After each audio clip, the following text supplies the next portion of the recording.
પાણી ન મળતા મહિલાઓએ મોરચો માંડ્યો। ભર ઉનાળે વડોદરાના સાવલીનું ગામ પીવાના પાણીથી તરસ્યું। ભર ઉનાળે લોકોને પીવાનું પાણી ન મળે તો કેવી હાલત થાય એ સાવલીના લસુંદ્રા ગામના લોકો સારી રીતે જાણે છે। કાળઝાળ ગરમી શરૂ થતાં જ અહીંયા પાણીની તંગી સર્જાઈ। લસુંદ્રા ગામના લોકોને પાણી માટે રીતસરનો રઝળપાટ કરવો પડે તેવા દ્રશ્યો સામે આવ્યા। સવાર પડતા જ મહિલાઓને એક જ સવાલ હોય કે પાણી ક્યાંથી લાવીશું। પાણીની શોધમાં મહિલાઓ બેડા લઈને નીકળી પડે છે। છેલ્લા કેટલાય દિવસોથી આવી હાલતથી કંટાળેલી મહિલાઓએ આખરે હલ્લાબોલ કર્યો। સાવલીના લસુંદ્રા ગામમાં નાગરિકોને પીવાનું પાણી ન મળતા મહિલાઓએ ઉગ્ર વિરોધ કર્યો। સાવલીના ધારાસભ્ય કેતન ઇનામદાર સામે પણ મહિલાઓએ રોષ ઠાલવ્યો। પીવાના પાણીની વર્ષો જૂની સમસ્યાનું નિરાકરણ ન આવતા મહિલાઓએ રોડ વચ્ચે માટલા ફોડી ઉગ્ર વિરોધ કર્યો। ગામમાં સપ્તાહમાં એક જ વાર પાણી વિતરણ કરાય છે અને જેના કારણે મહિલાઓ ધમધોકતા તાપમાં 2 કિલોમીટર દૂર જવા મજબૂર બને છે। સ્થાનિકોએ જણાવ્યું કે વિકાસની મોટી વાતો કરતા ધારાસભ્ય પીવાના પાણીની સગવડ પણ નથી કરી શક્યા। રોષે ભરાયેલી મહિલાઓએ ચીમકી ઉચ્ચારી કે જો પાણીની વ્યવસ્થા ન કરાય તો વોટ નહીં આપીએ।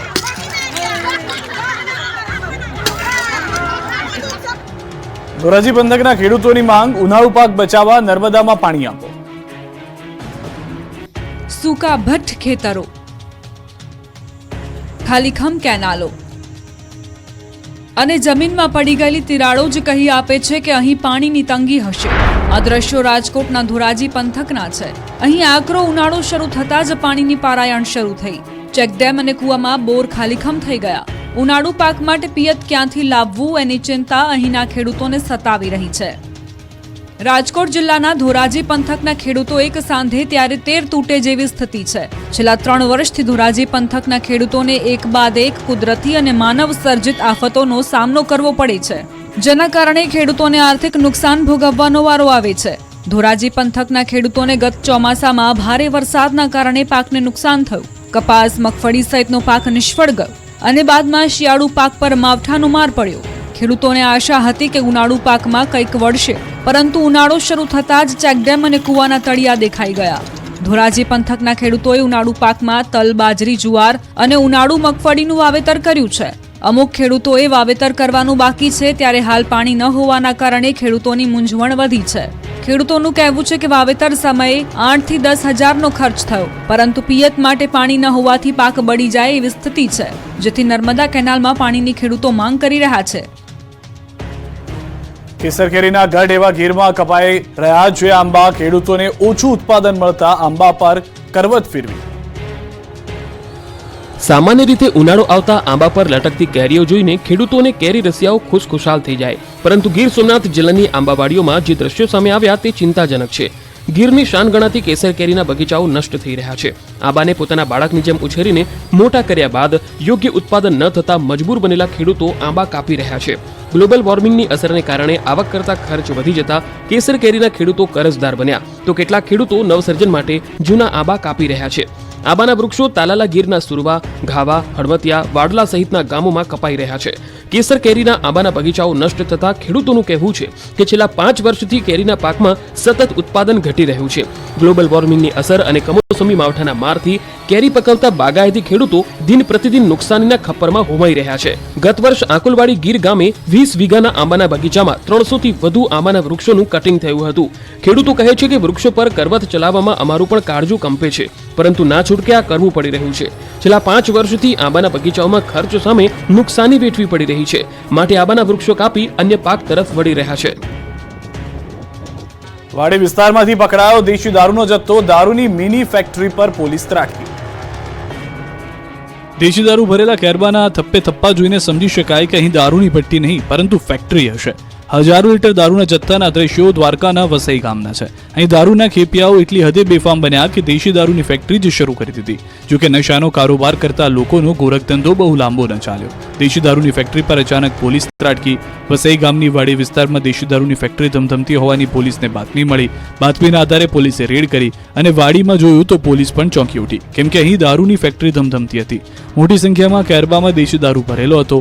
દેવભૂમિ દ્વારકા એલસીબીએ રેડ પાડીને મોટા પ્રમાણમાં દેશી દારૂ ઝડપી લીધો। 11,250 લીટર દેશી દારૂમાં ઉપયોગમાં લેવાતો કાચો આથો 300 લીટર દેશી દારૂનો જથ્થો તેમજ 15 નંગ ગોળ ડબ્બા, 10 કિલો ઈસ્ટર પાવડર ઝડપી પાડ્યો. આ ઉપરાંત દેશી દારૂ બનાવવાના સાધનો સહિતનો મુદ્દામાલ પણ જપ્ત કર્યો. એલસીબીના દરોડા પડતા 2 બુટલેગરો ફરાર થઈ ગયા. પોલીસે ફરાર આરોપી સામે ગુનો નોંધીને તપાસ હાથ ધરી છે. વલસાડના દરિયા નજીક એક સાથે 2 ડોલ્ફિન દેખાય. ફસાયેલી ડોલ્ફિનનું લોકોએ રેસ્ક્યુ કર્યું. રાજ્યના છેવાડે આવેલા વલસાડ જિલ્લાના ઉમરગામની હદના દરિયામાં 2 ડોલ્ફિન માછલીઓ દેખાઈ. એક સાથે 2 ડોલ્ફિન દેખાતા લોકોમાં કુતૂહલ સર્જાયું. મહારાષ્ટ્રના દહાણુના દરિયામાં 2 ડોલ્ફિન માછલીઓ ફસાઈ હતી. દરિયાની ભરતી સમયે કિનારા નજીક 2 ડોલ્ફિન માછલીઓ આવી ગઈ હતી.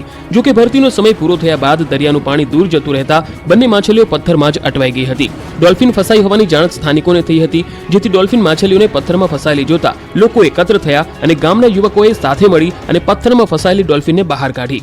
ફસાયેલી ડોલ્ફિનનું રેસ્ક્યુ કરીને ફરી પાછી દરિયાના પાણીમાં છોડી દેવામાં આવી હતી. મહત્વપૂર્ણ છે કે અગાઉ પણ મહારાષ્ટ્ર સહિત વલસાડ જિલ્લાના તિથલ સુધીના દરિયા કિનારામાં અનેકવાર ડોલ્ફિન માછલીઓ દેખાવાની ઘટનાઓ સામે આવી હતી. આ વખતે એક સાથે 2 ડોલ્ફિન માછલીઓ દેખાતા લોકો દરિયા કિનારે ઉમટ્યા હતા. નિલેશ કુંભાણીના ઘરે કોંગ્રેસના કાર્યકર્તાઓએ કર્યા દેખાવ. ભૂગર્ભમાં ઉતરી ગયા કુંભાણી. સુરતમાં કોંગ્રેસ સાથે ગેમ કરી નાખવાનો જેમના પર આરોપ છે એવા નિલેશ કુંભાણી હવે શોધ્યાય મળતા નથી. સુરત સ્થિત તેમના ઘર પર તાળા લાગી ગયા છે. શહેરના ઉશ્કેરાયેલા કાર્યકરો મંગળવારની સવારે કુંભાણીના ઘરે પહોંચ્યા અને જનતાનો ગદ્દાર, લોકશાહીનો હત્યારો જેવા બેનરો સાથે વિરોધ નોંધાવ્યો. સુરતના કોંગ્રેસ ઉમેદવાર નિલેશ કુંભાણી ફોર્મ રદ થયા બાદથી જ ગાયબ છે. ફોર્મ રદ થતા સરથાણા વિસ્તારમાં તેમના ઘરને તાળા લટકેલા જોવા મળી રહ્યા છે. રવિવારે ફોર્મ રદ થયા બાદ નિલેશ કુંભાણી ક્યાં છે, તેમનો પરિવાર ક્યાં છે તેને લઈને કોઈ જાણકારી નથી. ત્યારે આજે કોંગ્રેસના કાર્યકરો કુંભાણીના ઘરની બહાર વિરોધ કરવા માટે પહોંચ્યા હતા. લોકશાહીના હત્યારાઓ અને જનતાનો ગદ્દાર લખેલા પોસ્ટર લઈને કોંગ્રેસ કાર્યકરોએ કુંભાણીનો વિરોધ કર્યો. કુંભાણીના ઘરની બહાર કોંગ્રેસ નેતાઓએ પોસ્ટર લગાવ્યા છે. સરથાણા વિસ્તારમાં નિલેશ કુંભાણીના ઘરે તાળા લગાવવામાં આવ્યા છે. છેલ્લા 3 દિવસથી નિલેશ કુંભાણી અને પરિવાર ઘરે નથી. આપણે જણાવી દઈએ કે સુરત બેઠક પરથી કુંભાણીએ ઉમેદવારી ફોર્મ ભર્યું હતું, પણ તેમના ટેકેદારો અને તેમની સહી અયોગ્ય ઠરતા તેઓનું ફોર્મ રદ કરવામાં આવ્યું.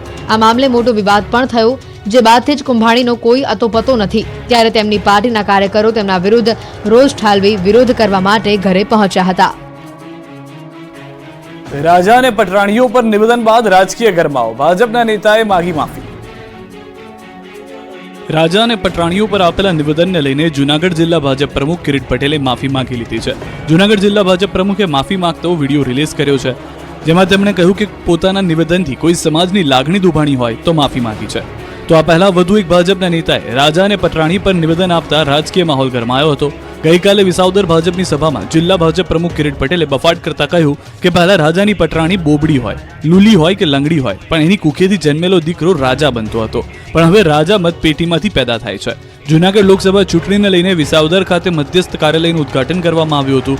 જે કાર્યાલયના ઉદ્ઘાટન પ્રસંગે જૂનાગઢ જિલ્લા ભાજપ પ્રમુખ કિરીટ પટેલ દ્વારા સ્ટેજ પરથી આ વિવાદિત નિવેદન આપ્યું હતું.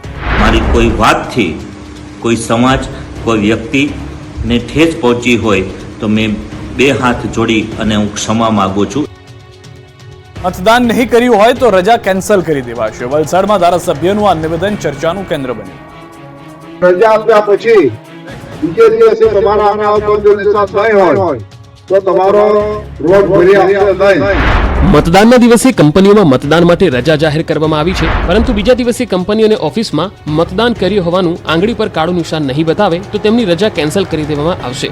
આવી ચીમકી વલસાડના ઉમરગામના ધારાસભ્ય અને રાજ્યના પૂર્વ વન અને આદિજાતિ મંત્રી રમણભાઈ પાટકરે ઉચ્ચારી. સરીગામમાં ભાજપની એક સભાને સંબોધતા રમણ પાટકરે કરેલી આ ટિપ્પણી અત્યારે ચર્ચાનું કેન્દ્ર બની છે. વલસાડ ડાંગ લોકસભા બેઠક પર ભાજપ અને કોંગ્રેસના ઉમેદવારો પ્રચંડ પ્રચાર કરી રહ્યા છે. ગરમીના માહોલમાં પણ રાજકીય પાર્ટીઓનો પ્રચાર દિવસભર ચાલે છે. આ દરમિયાન વલસાડના ઉમરગામના સરીગામમાં ભાજપની જાહેર સભા યોજાઈ હતી, જેમાં ભાજપ ઉમેદવાર ધવલ પટેલની સાથે રમણભાઈ પાટકર સહિત વલસાડ જિલ્લા ભાજપના અગ્રણીઓ અને કાર્યકર્તાઓ મોટી સંખ્યામાં સરીગામના લોકો પણ ઉપસ્થિત રહ્યા. સભાને સંબોધતા ભાજપ અગ્રણીઓએ અને ઉમેદવારે પીએમ મોદી અને કેન્દ્ર અને રાજ્ય સરકારના વિકાસ કામોને આગળ કરી લોકોનું સમર્થન માંગ્યું. આ તરફ પોતાના સંબોધનમાં ઉમરગામના ધારાસભ્ય રમણભાઈ પાટકરે જાહેર મંચ પરથી લોકોને મતદાન કરવા અપીલ કરી. વધુમાં તેમણે કહ્યું કે મતદાનના દિવસે કંપનીઓમાં રજા જાહેર કરવામાં આવી છે, આથી લોકો મતદાનના દિવસે વધુમાં વધુ મતદાન કરે તેવી અપીલ કરી હતી. સાથે પાટકરે જાહેર મંચ પરથી આ ચીમકી ઉચ્ચારી. રજા આપ્યા પછી બીજે દિવસે તમારા આંકડાઓ પર જો નિશાન નહીં હોય તો તમારો રોડ ભરી આપશે નહીં. ઉત્તર ગુજરાતના 2 ઉમેદવારો ચૂંટણી જીતશે. ભુવાએ આ ભવિષ્યવાણી કરી. એ આ વેળાસર સમયસર ટોણું છે ભાઈ. આ હોમો મારો અવસર છે ભાઈ. ચૂંટણી આવે એટલે નેતાઓ જનતાની સાથે સાથે ભગવાનના શરણે પણ જાય છે અને હાલ ચૈત્ર માસ ચાલી રહ્યો છે ત્યારે ચૈત્ર માસમાં યોજાતી માતાજીની જાતરમાં પણ જાય છે. નેતાઓ ભુવાના શરણે જતા આ દ્રશ્યો તાજેતરના જ છે. મહેસાણામાં આવેલા સદીધામ દેવીપુરમાં ભાજપના ઉમેદવાર છે. મહેસાણા લોકસભા બેઠકના ઉમેદવાર હરિભાઈ પટેલ અને વિજાપુર વિધાનસભા બેઠકથી લડી રહેલા સીજે ચાવડા માતાના ધામમાં પહોંચ્યા. અહીં ભુવાજીના ચરણે બેસીને બંને ઉમેદવારોએ આશીર્વાદ મેળવ્યા. ધૂણતા ધૂણતા ભુવાજીએ બંનેની જીતની ભવિષ્યવાણી કરી દીધી. એટલું જ નહીં, દેશમાં ભાજપ 400 બેઠક પાર પહોંચશે એવો પણ દાવો કર્યો. આ બંને ઉમેદવારો જાતરમાં દર્શન માટે ગયા હતા ત્યારે જ ભુવાજીએ બંનેની જીતની ભવિષ્યવાણી કરી હતી. ચાવડા સાહેબ, પરમ દાડો વગર હાથ તારી દુનિયા તારી ના કરતો તો લેબડાની માતા.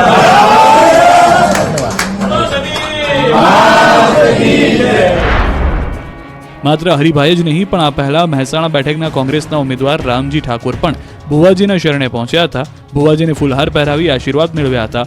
સુરેન્દ્રનગર લોકસભા બેઠકના કોંગ્રેસના ઉમેદવાર રિત્વિક મકવાણા ધાર્મિક કાર્યક્રમમાં જોવા મળ્યા. રિત્વિક મકવાણાનો વિડીયો સોશિયલ મીડિયામાં વાયરલ થયો. મૂળી તાલુકાના લીમલી ગામે યોજાયેલ શેખવા પીર દાદાના પુણ્યતિથિ મહોત્સવમાં ઋત્વિક મકવાણા જોવા મળ્યા. ઋત્વિક મકવાણા હાથમાં સાંકળ સાથે જોવા મળ્યા તો મહેસાણામાં ભાજપના ઉમેદવાર ભુવાજીની શરણે જતા દ્રશ્યોમાં જોવા મળ્યા. સતીધામ દેવીપુરા ગામે જાતરમાં હાજરી આપી ધૂણતા ધૂણતા ભુવાજીએ કરી જીતની ભવિષ્યવાણી. અમારે તમારા સાથની આવશ્યકતા છે. જાહેર સભામાં પરસોત્તમ રૂપાલાએ ક્ષત્રિયોનો સાથ માંગ્યો. લોકસભા ચૂંટણી પહેલા ગુજરાતનું રાજકારણ ભારે ગરમાયું છે. રાજકોટની બેઠક પરના ભાજપના ઉમેદવાર અને કેન્દ્રીય મંત્રી પરસોત્તમ રૂપાલા સામે ક્ષત્રિયોનો રોષ શાંત પડી નથી રહ્યો. ત્યારે પરસોત્તમ રૂપાલાએ ફરીથી ક્ષત્રિય સમાજને ભારતીય જનતા પાર્ટી સાથે જોડાવા માટે અપીલ કરી છે. પડધરી ટંકારાની સભામાં જાહેર મંચ પરથી પરસોત્તમ રૂપાલા ક્ષત્રિય સમાજને ભાજપને મત આપવા અપીલ કરી રહ્યા છે. આ સાથે પરસોત્તમ રૂપાલાએ સભામાં સંબોધન કરતી વખતે જય ભવાની જય શિવાજીના નારા લગાવ્યા હતા. હું સમગ્ર ક્ષત્રિય સમાજને પણ નમ્રતાપૂર્વક વિનંતી કરવાના મતનો છું. અમારે આપ સૌના સાથની પણ આવશ્યકતા છે. દેશના હિત માટે, રાષ્ટ્રના હિત માટે. આ તરફ રાજકોટમાં રૂપાલાએ બાલક હનુમાન મંદિરે દર્શન કર્યા. આજે હનુમાન જયંતિને લઈ હનુમાન દાદાના શરણે શીશ ઝુકાવી આશીર્વાદ લીધા. પરસોત્તમ રૂપાલાએ કહ્યું કે હનુમાનજીની કૃપાથી સુરતમાં પ્રથમ કમળ ખીલ્યું અને ભાજપને શુકન થયા. આ વખતે દેશમાં 400 બેઠક પર જીત હાંસલ કરવાનો વિશ્વાસ વ્યક્ત કર્યો. મોરબીમાં પરસોત્તમ રૂપાલાએ ભવ્ય રોડ શો યોજ્યો. રાજકોટ ભાજપ ઉમેદવાર રૂપાલાએ કેનાલ ચોકડી પાસે ભાજપ કાર્યાલયનું ઉદઘાટન કર્યું અને રોડ શો યોજ્યો, જ્યાં રૂપાલાને જબરો પ્રતિસાદ મળ્યો. એસપી રોડથી રવાપર કેનાલ સુધી યોજાયેલા રોડ શોમાં લોકોએ રૂપાલાનું સ્વાગત કર્યું. આ પ્રસંગે મોહનભાઈ કુંડારિયા, દુર્લભજીભાઈ ધારાસભ્ય સહિત ભાજપ અગ્રણીઓ હાજર રહ્યા. મતદાનને ગણતરીના જ દિવસો બાકી છે ત્યારે ઉમેદવારોએ પ્રચાર પૂરજોશમાં શરૂ કર્યો. મહેસાણા લોકસભા બેઠક પર કોંગ્રેસ દ્વારા ગાય પૂજન કરીને પ્રચાર પ્રસાર કરવાની શરૂઆત કરી. મહેસાણાના તોરણવાડી ચોકથી સૌપ્રથમ ગાયની પૂજા અર્ચના અને આરતી કોંગ્રેસના આગેવાનો અને કાર્યકર્તાઓએ કરી હતી. ગાય પૂજન કરી કોંગી આગેવાનોએ મહેસાણાના સ્થાપક મેસાજી ચાવડાની પ્રતિમાને માળા અર્પણ કરીને મહેસાણાના મુખ્ય બજારમાં પ્રચાર પ્રસાર શરૂ કર્યો હતો. જોકે આ પ્રચાર પ્રસારમાં લોકસભાના ઉમેદવાર રામજી ઠાકોર ઉપસ્થિત રહ્યા નહોતા. કોંગી આગેવાનોએ જણાવ્યું હતું કે કોંગ્રેસના અમારા ઉમેદવાર હાજર હોય કે ના હોય, પરંતુ ચૂંટણીનો પ્રસંગ છે તો પ્રચાર કરવાની અમારી ફરજ છે. આ તરફ નર્મદા જિલ્લામાં છોટાઉદેપુર બેઠકના ઉમેદવાર જશુભાઈ રાઠવાને જીતાડવાને લઈ કાર્યકર્તાઓએ બેઠક યોજી. બેઠકને પ્રદેશ કારોબારી સભ્ય જિગીશા પટેલે જણાવ્યું કે કોંગ્રેસ પાસે સત્તામાં આવવા કંઈ રહ્યું નથી. ભારત કોંગ્રેસ મુક્ત દેશ થઈ રહ્યો છે. તો સાથે ક્ષત્રિય બહેનોના વિરોધને લઈને કહ્યું કે પીએમ મોદીએ વિકાસ કાર્યોને લઈ કોઈ સમાજ કે જ્ઞાતિને અન્યાય કર્યો નથી. તેઓએ વિશ્વાસ વ્યક્ત કર્યો કે તમામ સમાજ સાથે મળીને પીએમ મોદીને મત આપશે અને ગુજરાતની વિકાસની ગતિ અવિરત રહે તે માટે સહભાગી બનશે. તંત્રની આળસને કારણે ભાવનગરમાં બાલવાટિકાના હાલ બેહાલ, રમવાના સાધનો પણ તૂટી ગયા. ભાવનગર મહાનગરપાલિકાની બેદરકારીના કારણે કૈલાશ બાલવાટિકાની સ્થિતિ કથળી રહી છે. બગીચામાં બાળકોને રમવાના લપસણી તૂટેલી હાલતમાં છે તો હિંચકાઓ તૂટી ગયા છે. અન્ય સાધનો પણ બંધ હાલતમાં છે. તેમજ અનેક જગ્યાઓ પર કચરાના ઢગલાઓ જોવા મળી રહ્યા છે. છતાં પણ નાગરિકોએ કૈલાશ બાલવાટિકાના પ્રવેશ માટે 5 રૂપિયા ચૂકવવા પડે છે. સ્થાનિકો બોર તળાવ બાલવાટિકા હાલત સુધારવા માંગ કરી રહ્યા છે. મહત્વનું છે કે ભાવનગર મહાનગરપાલિકા દ્વારા 5.22 કરોડના ખર્ચે કૈલાશ બાલવાટિકાનું નવીનીકરણ કરાયું હતું. ત્યારે એવું લાગી રહ્યું હતું કે તે શહેરીજનો માટે બાલવાટિકા ફરવા માટેનું એક આકર્ષણનું કેન્દ્ર બની જશે. પરંતુ આજે કૈલાશ બાલવાટિકામાં નથી પીવા માટે પાણીની સુવિધા, નથી નાના ભૂલકા માટે હિંચકા કે અન્ય કોઈ રમવા માટે અવનવી રાઇડ્સ. અહીં આવતા ભૂલકાઓ નિરાશ થઈને પરત ફરે છે કે રાજ્ય સરકારે જ્યારે કરોડ રૂપિયાની ફાળવણી કરી છે ત્યારે તે પૈકીની રકમ બાલવાટિકા માટે નવા સાધનો અને સગવડતાઓ પાછળ વાપરવા લોકો માંગ કરી રહ્યા છે. ખારા પાણીને શુદ્ધ કરતી ટેકનોલોજી વિકસાવી ભાવનગરમાં એક સંસ્થાને મહત્વપૂર્ણ સફળતા મળી. એવી મોબાઈલ વાન બનાવી જે દેશના કોઈ પણ ખૂણામાં જઈને વીજળી વગર જ પાણીના શુદ્ધિકરણનું કામ કરી શકશે. ભાવનગરમાં આવેલી અને ગુજરાતની એકમાત્ર સંસ્થા central salt marine research institute દ્વારા પાણીને શુદ્ધ કરવા અદ્યતન ટેકનોલોજી વિકસાવાઈ છે, જે માત્ર 12 પૈસા પ્રતિ લીટરના ખર્ચે ખારા અથવા ભાંભરા પાણીમાંથી પીવાલાયક શુદ્ધ પાણી ઉપલબ્ધ કરાવે છે. આ ટેકનોલોજી દ્વારા કુદરતી આફત સમયે વીજળી ન હોય ત્યારે પણ લોકોને પીવાનું શુદ્ધ પાણી મળી રહેશે. Central salt and marine chemicals research institute એ ભારત દેશની અગ્રણીય સંસ્થાઓ પૈકીની એક સંસ્થા છે જે સંશોધન કરીને નવી ટેકનોલોજી વિકસિત કરવા માટે જાણીતી છે. કુદરતી આફતો કે હોનારત સમયે સૌથી વધુ પાણીની જરૂરિયાત ઊભી થતી હોય છે. આવા સમયે પ્રાઇવેટ કંપનીઓ મોંઘા ભાવે પાણી વેચી લૂંટફાટ ચલાવતી હોય છે, ત્યારે ગુજરાતની એકમાત્ર અને ભાવનગરમાં સંસ્થાપિત સંસ્થા central salt and marine chemicals research ઇન્સ્ટિટ્યૂટે હવે આવી તકલીફોમાંથી મુક્તિ અપાવી છે. સંસ્થા દ્વારા તૈયાર કરવામાં આવેલી ડિસિલેશન અને પ્યોરિફિકેશન વાનની અદ્યતન ટેકનોલોજી ખારા પાણીને શુદ્ધ પાણીમાં ટ્રાન્સફર કરે છે અને આ ટેકનોલોજી માત્ર 12 પૈસા પ્રતિ લીટરના ખર્ચે પીવાલાયક શુદ્ધ પાણી બનાવે છે, તેમજ દેશભરમાં આફતોનો ભોગ બનેલા લોકોને પીવાનું શુદ્ધ પાણી પૂરું પાડે છે. આ ટેકનોલોજીને ચલાવવા માટે જરૂરી વીજળી વાનના એન્જિનમાંથી જ પ્રાપ્ત થઈ જાય છે, જેથી આ વાનને પાણીને શુદ્ધ કરવા ડિસેલિનેટ